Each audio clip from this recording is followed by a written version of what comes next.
So it's a matter of waiting until they come through. And when I say they, I mean the spirits of the aloes, the actual essence, because each of them has a kind of has a spirit, has a soul, I believe.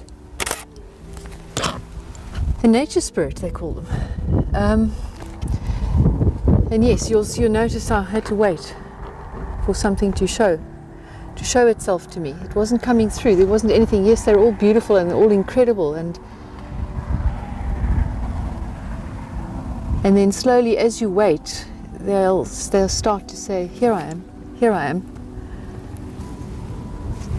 And this is kind of this section here. This is kind of the elders here.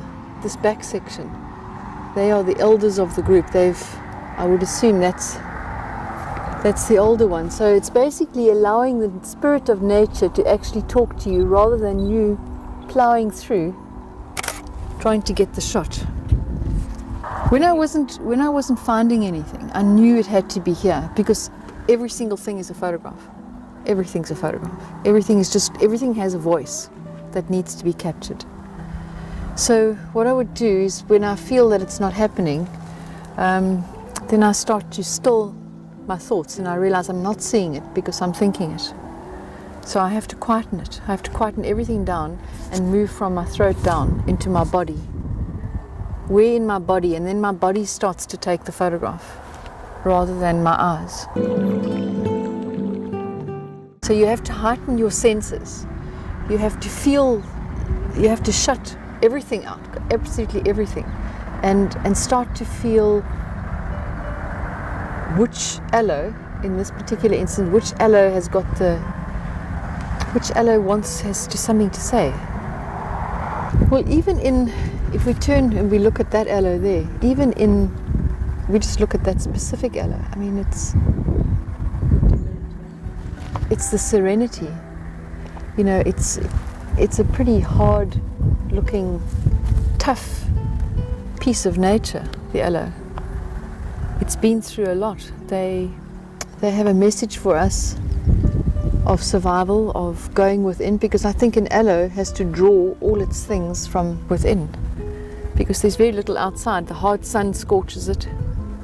So it's kind of metaphor really for us humans, where everything we need to know is within us. And even under the hard conditions of life, and they too have to have thorns and things to protect them. But if you look at the beauty of the flowers that they produce, that can only come from within. And I think in nature, there's different phases. I often notice myself, certain times of my life, I'll photograph certain things. Like once I'll go and photograph the ocean, or I'll photograph. Now I'm finding myself photographing the aloes, and I feel that the aloes' message to the world is that healing has to come from within. No matter how hard the terrain is, no matter how hard the conditions are. Because this is pretty tough life up here. There's no water, there's no anything up here. And then the compositions are incredibly important. Everything in life is, you'll notice that if we look specifically at that aloe, there is nothing that's out of form on that aloe. It is absolutely perfect. And nature intended it that way.